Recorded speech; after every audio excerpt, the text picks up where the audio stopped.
সকলকে জয় যিশু একটিবার সুপ্রভাত। আর মহান ঈশ্বরকে ধন্যবাদ দিই।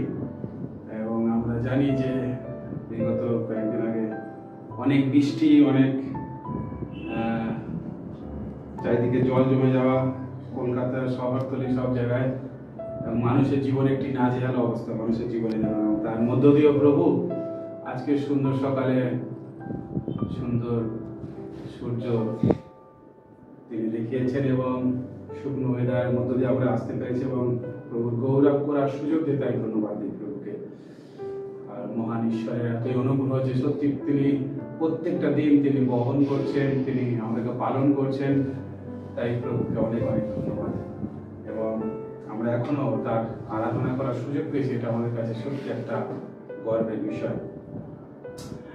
দেখছিলাম কত মানুষ এই পৃথিবী ছেড়ে চলে যাচ্ছে, পরিবারে তাদের শোকের ছায়া। তো মানুষের জীবন কতদিন পৃথিবীতে আছে, কখন চলে যাবে আমরা কেউ জানি না, সবই ঈশ্বরের হাতে। ঈশ্বর তিনি সবকিছু জানেন।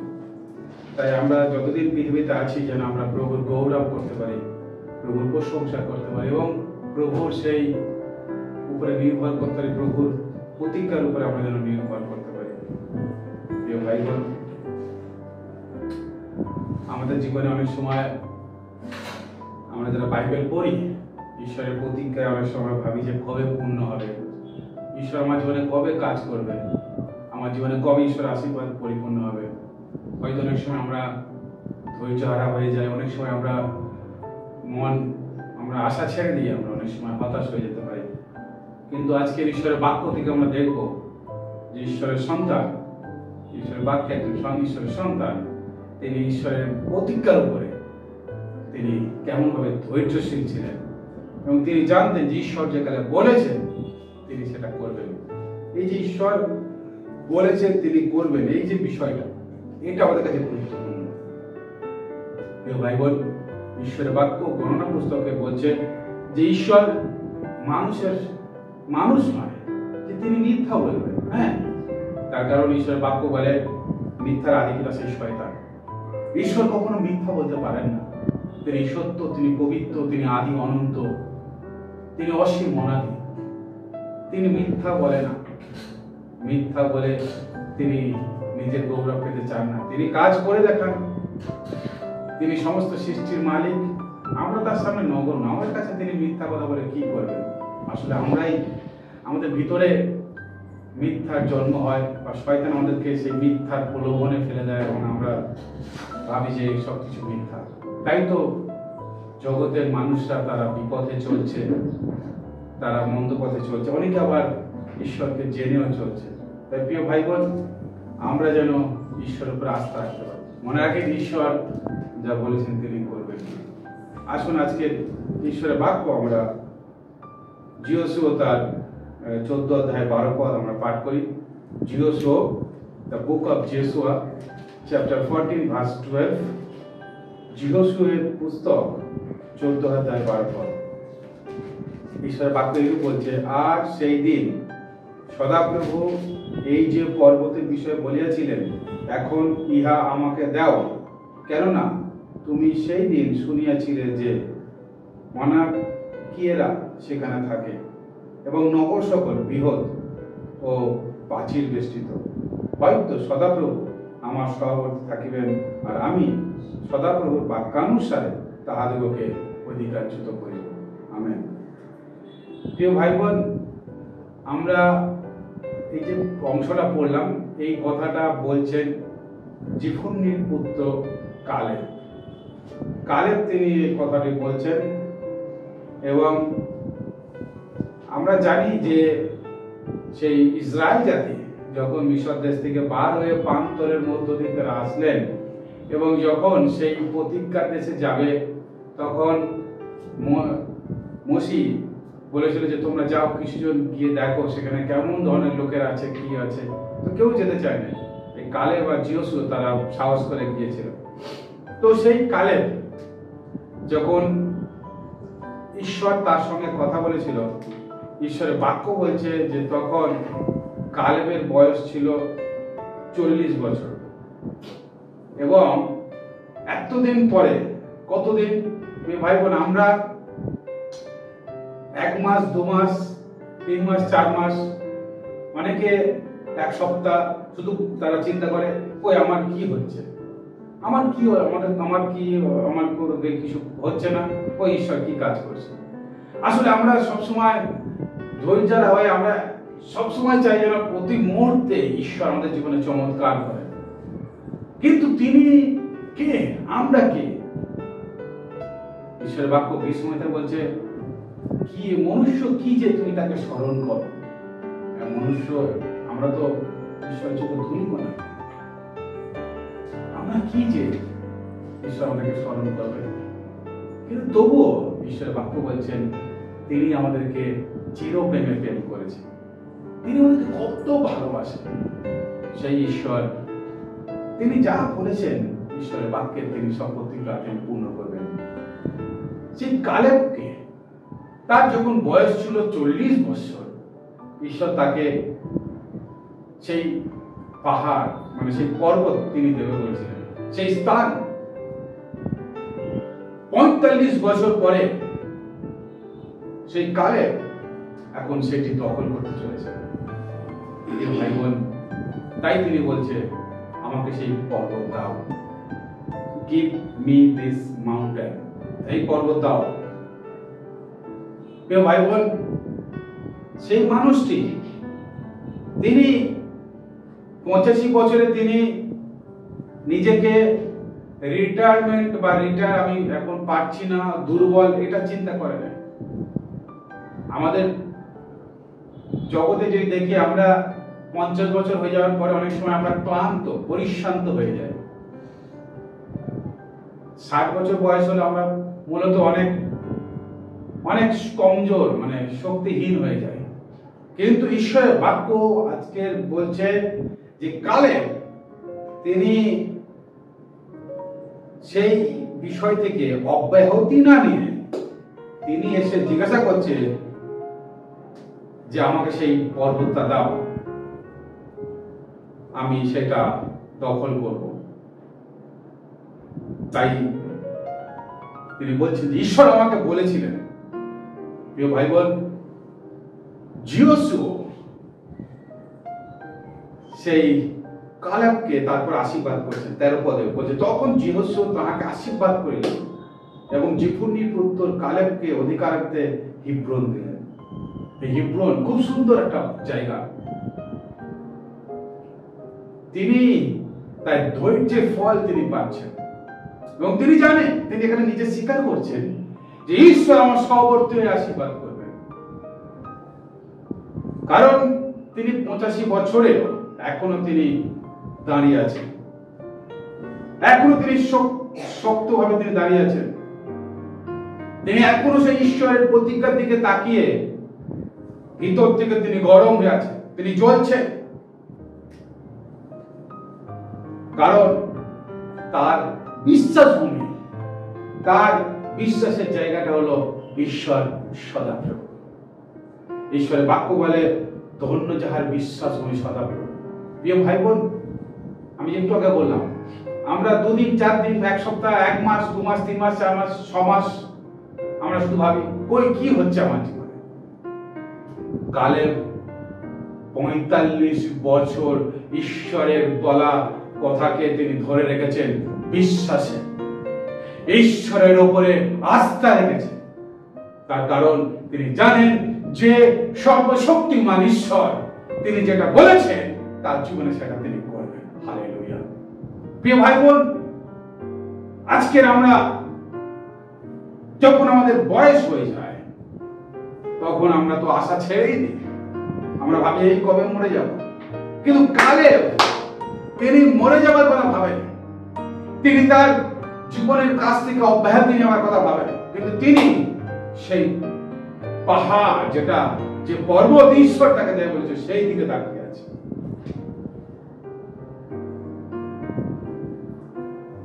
বয়সের সাথে তার শরীর হয়তো বৃদ্ধাবস্থায়, কিন্তু তার শক্তি, তার মনোবল, তার উদ্যমতা সেটা বয়স্ক হয়নি।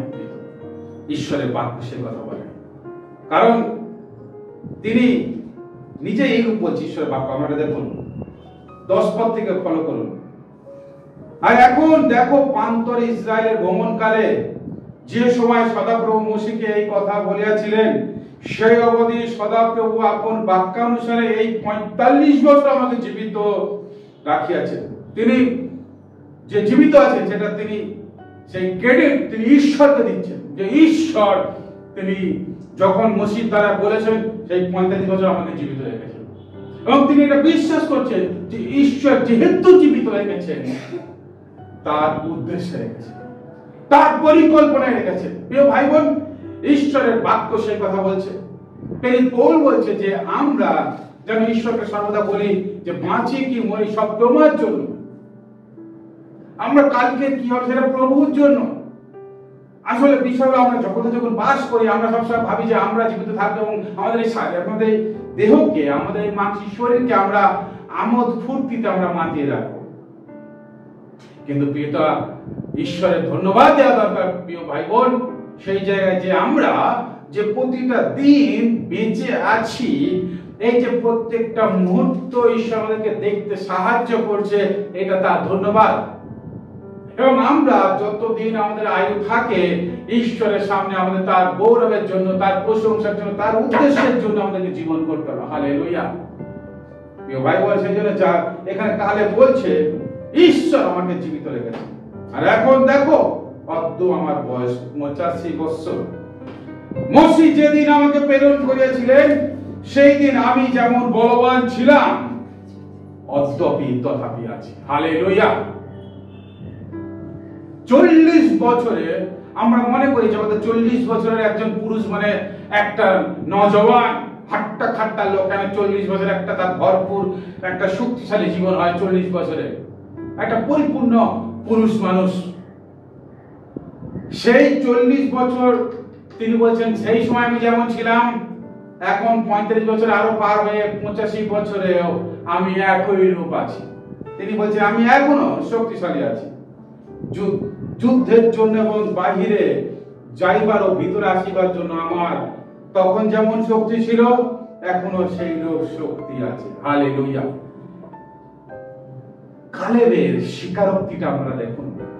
ঈশ্বরের প্রতি যে লোক আস্থা রেখে জীবন করে তার জীবনে এই রূপ হয়। প্রিয় ভাই বোন, সেই জন্য ঈশ্বর বাক্য বলছে আমি তোকে ঈগল পক্ষী ন্যায় যৌবন দেব।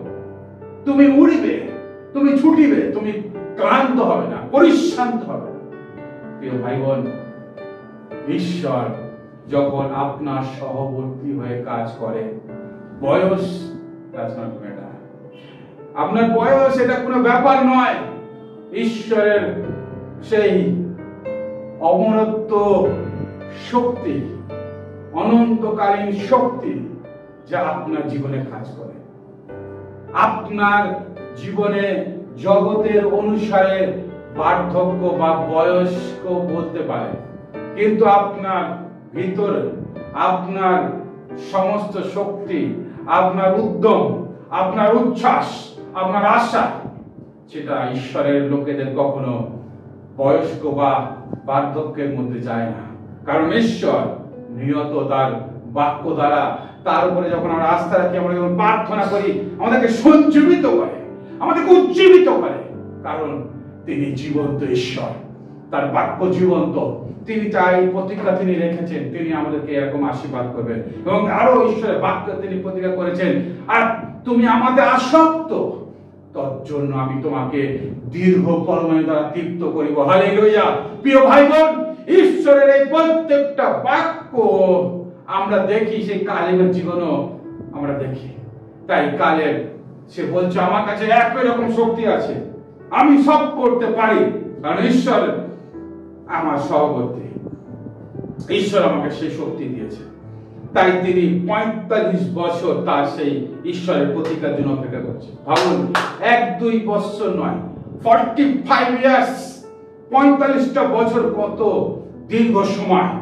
ঈশ্বর যে প্রতিজ্ঞা করেছিলেন, মসীহ দ্বারা যে কথা বলেছিলেন, তিনি সেই কথার উপরে নির্ভর করে আছেন। এ ভাই বোন, ধৈর্যটা ভাবুন, ধৈর্যটা ভাবুন। তিনি সেই আশা রেখে আছে ঈশ্বরের দিকে।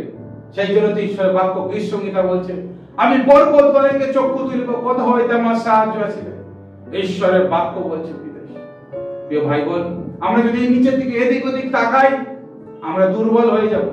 কারণ মানুষ আজ সাহায্য করতে পারে, কালকে নাও করতে পারে, কিন্তু আমাদের সেই সর্বশক্তিমান ঈশ্বর, অনন্ত ঈশ্বর, আমরা এবং তার দিকে তাকাই, সাহায্য সেখান থেকে। প্রিয় ভাই, তিনি আমাদেরকে কখনো নিরাশ করবেন না, তিনি আমাদেরকে কখনো ফেলে দেবেন না, আমরা কখনো পড়ে যাব না, কারণ তিনি আমাদের সহবর্তী। তাই প্রিয় ভাই বোন, যখন এই প্রান্তরে সমস্ত ইসরায়েল জাতির মধ্যে অনেকে, এমনকি মোশে, ঈশ্বরের প্রতিজ্ঞাকে অবিশ্বাস করলো, সন্দেহ করলো, মারা গেল, সেই প্রতিজ্ঞা দেশে যেতে পারলো না। অনেকে যারা প্রস্তুতি নিয়েও তাদের জীবন ওখানে শেষ করলো, কেউ তারা নিজের জীবনে এক জায়গায় বসতি স্থাপন করে ফেললো। কিন্তু সেই জায়গায় কালেব বলছে, আমি এখনো সেই প্রতিজ্ঞার জন্য, আমি এখনো সেই কথার পূর্ণতার জন্য, এখন আমি সেই শক্তিমান, এখন আমি শক্তিশালী, এখন আমি সেইটা নিয়ে, আমার কাছে সেই ক্ষমতা আছে, ঈশ্বর আমাকে সেই পর্বত দেবেন, সেই পর্বতের বিষয় যেটা ঈশ্বর বলেছেন, তিনি আমাকে সেই জায়গা দেবেন। প্রিয় ভাই বোন, আপনার জীবনে একই রকম অবস্থা হতে পারে। আপনার চারপাশের মানুষ আপনি দেখতে পারেন যে তারা উন্নত হয়ে যাচ্ছে, তারা সেটেল হয়ে যাচ্ছে, আমার জীবনে কিছু হচ্ছে না, আমার জীবনে এই অবস্থা, আমি কি করব? আপনার বিভিন্ন সময় হতাশ আপনার জীবনে কাজ করতে পারে। হয়তো আমি অনুভব করতে পারেন, আপনি ভাবতে পারেন যে সময় চলে যাচ্ছে, কিছু হচ্ছে না, আমি কি করব? প্রিয় ভাই বোন, আপনি ঈশ্বরের প্রতিজ্ঞায় বিশ্বাস রাখেন, ঈশ্বরের উপরে ধৈর্য রাখেন। ঈশ্বর তিনি তার সময় আপনাকে তিনি ফেলে দেবেন না। জিওসুয়া জীবন দ্বারা আপনি ভাবুন, জিওসুয়া কালে কিভাবে ঈশ্বরের প্রতিজ্ঞাকে পূর্ণ করেছে, মোশে কিভাবে তার জীবনের 40টা বছর সেই ফৌরনের রাজত্বের মধ্যে 40টা বছর সে কিভাবে প্রান্তরের মধ্যে পরবর্তী 40টা বছর কিভাবে ইসরায়েল জাতির সেবাতে জীবন দিয়েছে, ঈশ্বর তার জীবনকে কিভাবে ব্যবহার করেছে। ঈশ্বর কখনো ভুলে যায় না আপনাকে, ঈশ্বর আপনাকে কখনো ছেড়ে দেবেন না, ঈশ্বর তার প্রতিজ্ঞা কখনো ভুলে যাবেন না। তিনি যা বলেছেন তার বাক্যের প্রত্যেকটা বিষয় তিনি পরিপূর্ণ করবেন আপনার জীবনে, কারণ তিনি ঈশ্বর, তিনি ঈশ্বর। প্রিয় ভাই বোন, তাই তার প্রতি আস্থা রাখেন।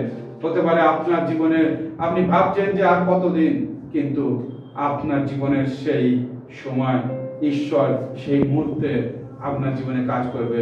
আপনি হয়তো সেই সময়ের বাইরে চলে যেতে পারেন, আপনি ভাবতে পারেন আর ভালো লাগছে না, কিন্তু মনে রাখেন সত্যতা তো এটাই যে ঈশ্বর আপনার সেই ধৈর্যের মধ্য দিয়ে আপনার মধ্যে সেই শক্তিকে সঞ্চয় করছে, যেন সেই দিনের জন্য আপনি উপযুক্ত ভাবে দাঁড়াতে পারেন, সেই দিনের জন্য যেন আপনি স্বাবলম্বী হতে পারেন, সেই দিনের জন্য যেন আপনি ঠিকভাবে দাঁড়াতে পারেন, এবং সেই বিষয়টা, সেই আশীর্বাদটা নেওয়ার জন্য যেন আপনি উপযুক্ত হতে পারেন। প্রিয় ভাই বোন, মনে রাখেন আপনাকে ঈশ্বর এইভাবে নীরবতার মধ্য দিয়ে আপনাকে ফ্যাকাশে হওয়ার জন্য বাঁচিয়ে রাখেননি।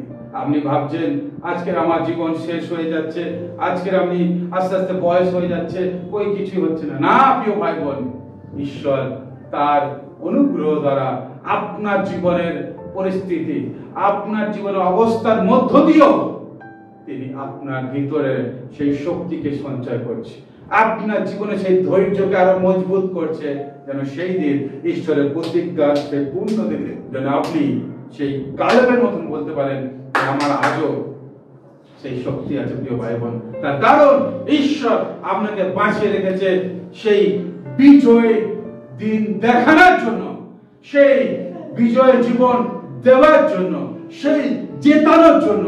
তার কারণ হলো আপনি জীবন্ত ঈশ্বরের সন্তান, আপনি সেই জীবন্ত ঈশ্বরকে বিশ্বাস করেছেন, যিনি অব্রাহামের, ঈশ্বরকে যাকবের ঈশ্বর, যিনি ইসরায়েলের ঈশ্বর, যিনি যা বলেন তিনি তা করেন, তিনি বাক্য দ্বারা তিনি যা বলেছেন এই পৃথিবীর সৃষ্টি হয়েছে, সেই একই ঈশ্বর যার কোনো পরিবর্তন নেই, যার কোনো বদল নেই, তিনি আপনার সঙ্গে সঙ্গে থেকে তিনি একই কাজ করতে চান।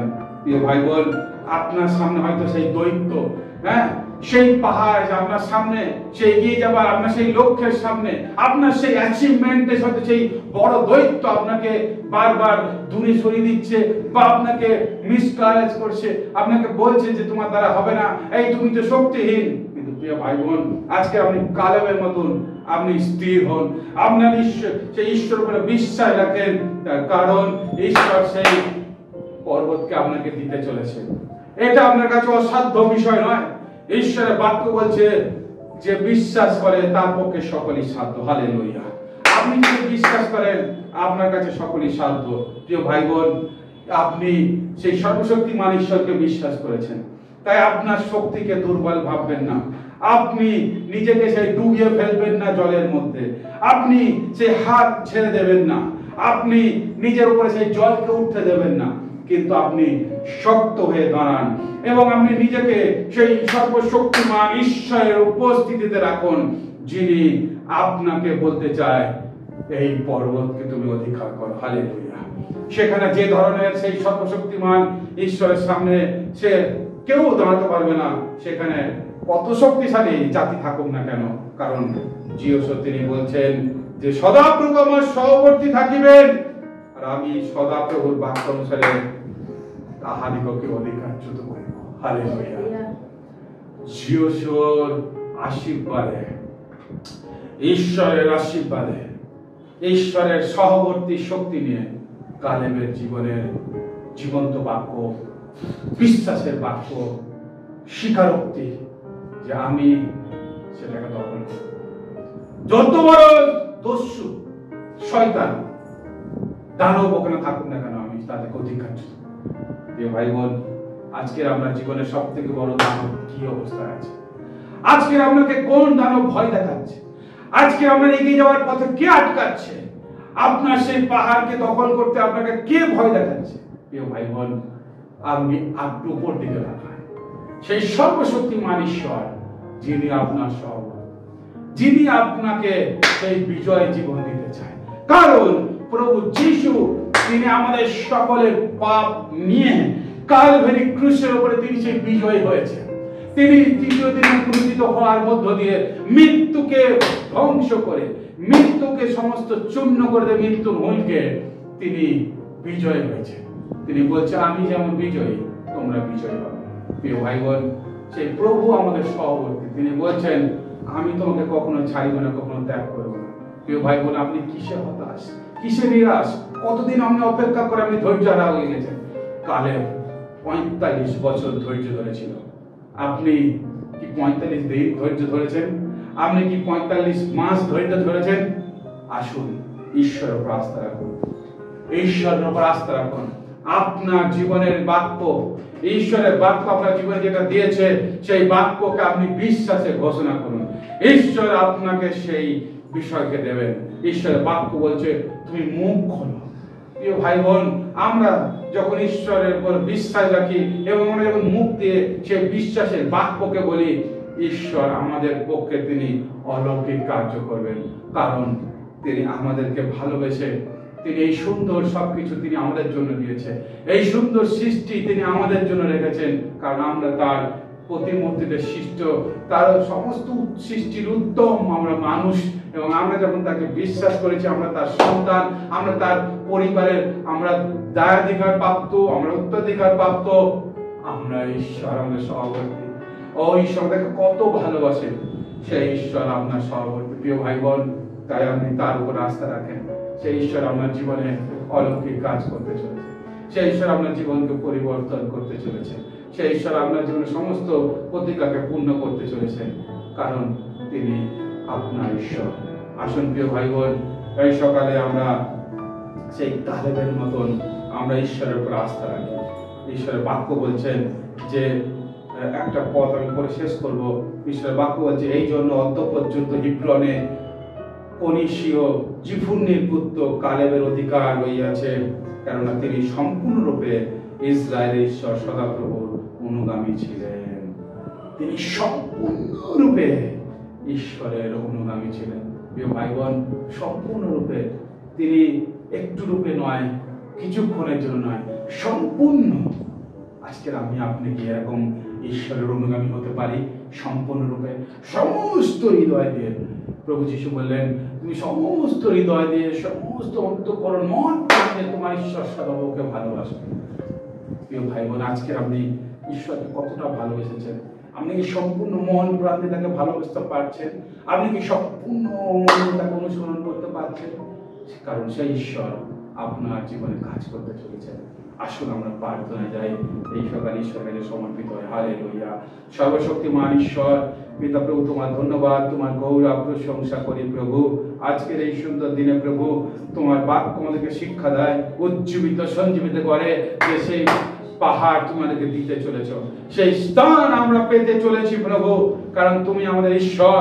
আমরা কোনো কিছু ভয় পাবো না, নিরাশ হব না, হতাশ হব না, কারণ তুমি আমাদের সহবর্তী। তুমি তোমার প্রতিজ্ঞা পূর্ণ করবে বিশ্বাস করি। তাই তুমি আশীর্বাদ করো প্রত্যেককে, যেন তারা প্রভু নিজেকে যেন হতাশার মধ্যে না নিয়ে যায়। বয়স হয়তো তাদের জীবনে ছাপ ফেলতে পারে, কিন্তু তাদের ভিতরে সেই আগুনকে তুমি জ্বালিয়ে রাখো প্রভু। উদ্যমতা, উচ্ছ্বাস তুমি জ্বালিয়ে রাখো প্রভু। আশা রাখো, তাদের জীবনে আশা তৈরি করে যেন তারা তোমার দিকে তাকাতে পারে এবং তারা যেন শেষে বিজয়ী হতে পারে। তুমি আশীর্বাদ করো। ও পবিত্র আত্মা, তাদের সহবর্তী হয়ে তুমি কাজ করো, যেন প্রত্যেকজন তোমার সন্তানরা যেন তারা অলৌকিক জীবন যাপন করতে পারে। তোমার সেই যিশু নামে যেন বিজয়ী হতে পারে, তুমি আশীর্বাদ করো। হ্যাঁ প্রভু, সে যত বড় দৈত্য দানব থাকুক না কেন, যিশু নামে যেন সব কিছুকে হটাতে পারে এবং সেখানে যেন তাকে অধিকারচ্যুত করে সেই জায়গায় দখল করতে পারে। তুমি আশীর্বাদ করো। ও প্রভু, তুমি সাহায্য করো, কারণ তুমি বলেছো যে ভূমিতে তুমি পা রাখো সেই ভূমি তো তোমার। হালেলুয়া।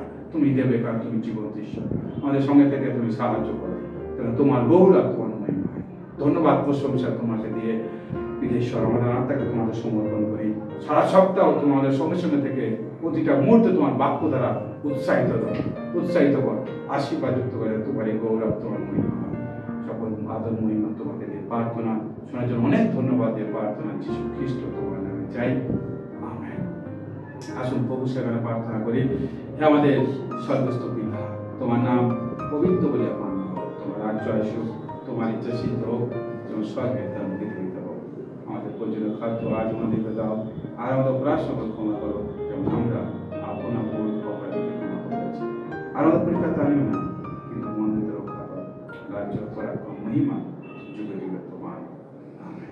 আসুন আশীর্বাদ গ্রহণ করি এখন থেকে পিতা ঈশ্বরের প্রেম, প্রভু যীশু খ্রিস্ট অপার অনুগ্রহ, পবিত্রতা, সহভাগিতা, শান্তি, চালনা, প্রেম আমাদের প্রত্যেকের সঙ্গে, সমস্ত খ্রিস্ট ভাই বোনেদের সঙ্গে, দেন দুঃখী, অনাথ, অসহায়, যুদ্ধ বিধ্বস্ত অসহায় মানুষদের সঙ্গে এখন থেকে প্রবর্তিত আগমন পর্যন্ত নিত্য নিত্য বিরাজ করুন, আমেন। প্রভু সকলের সহবর্তী হোক, প্রভু শান্তি আমাদের উপরে অবস্থান করুন, আমেন। জয় যিশু। সবাই ভালো থাকেন। আমাদের